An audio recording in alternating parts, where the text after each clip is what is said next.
Well, standing up for yourself as an adult can be difficult. For children, though, it's even more so, and especially when it comes to others. Knowing when to speak out and how to do it in the right way are so important. And our master mom, Amanda Olson, joins us this morning to sort of break down that conversation so we can help our kids. And Amanda, what a great topic today. Yeah, it's something that, we teach our children how to say thank you and please and you're welcome, but they also need to be taught how to handle it if they're getting picked on, or what to say if they see someone else getting picked on. So I'd just like to talk today about what parents should do to prepare their children for these things, because often they just they'll see somebody being picked on or called a name and they're just like, they don't know what to do, or even if they're allowed to do something. So we can teach them how to step in and help somebody else out.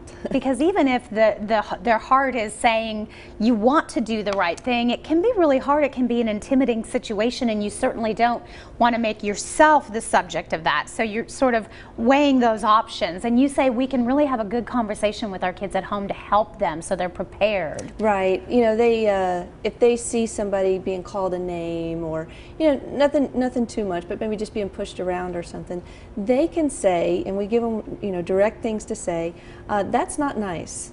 You shouldn't do that. Leave him alone. And we give them those exact words to say, like we do, please, thank you, and you're welcome. And then they know, okay, if I see somebody being called a name, I can say that's not nice. And we know through different studies on bullying that when somebody intervenes, the bullying usually stops right away within like 5 seconds. So even an 8-year-old can step in and say, hey, that's not nice, stop doing that. And it usually diffuses the situation. So. And it's interesting that you mentioned age, because that was going to be my next question, is at what age do you really start talking to your kids about this conversation? I think early elementary is a good time to start, when they start going to kindergarten, first grade, and they're going to be around more kids. Or if you have preschoolers, it's not usually a big deal in the preschool, but sometimes there's pushing because kids are learning. They can say if somebody pushes you, say that's not nice. And usually kids go, oh, well, I do want to be nice, Yeah. So they're just learning at that age. But early elementary, definitely have those conversations. If you see your friend getting picked on, what should you do? What should you say? And then also helping the children understand the difference between tattletaling and helping someone, because sometimes they don't want to tell because they don't want to be labeled a tattletale. Sure. So explaining to them that tattletaling is when you're trying to get someone in trouble, and telling a teacher or a parent about something is when you're trying to help somebody.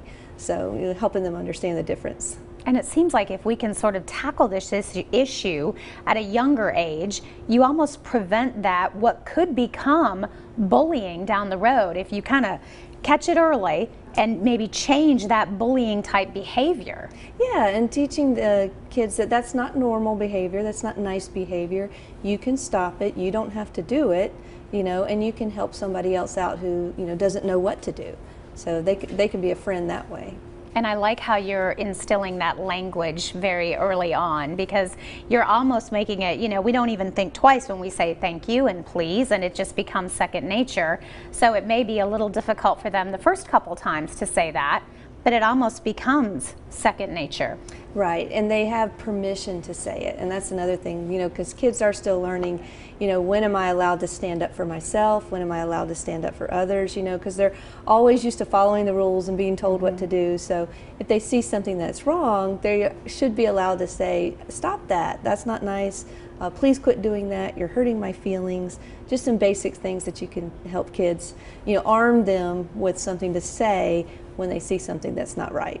And I think it's so important that they learn how to stand up for others, especially those that may be more intimidated, and they seem to be those targets if someone can step in on their behalf. Absolutely, and it can make a huge difference for another child to know that somebody is there to help them out, even if they don't know them. And hopefully we can stop this kind of behavior early on so it never gets to the much more, I think, dangerous bullying behavior much later. Yeah, in middle school, that's when you see, something that might become a little bit more physical and things like that. So, yeah, if we can help our kids at a young age learn these things, then we can help prevent it, or at least give them the tools they need to stop it if they see it. What a great topic. Masterful parenting. Always good to have you on the show, Amanda. Thank you, Amy. For more information, you can always go to this website or call this number, and Amanda will be glad to help you. Our offices are located, of course, Olson's Martial Arts, right there in downtown Johnson City. We'll be right back. The preceding portion of Daytime Tri-Cities was sponsored by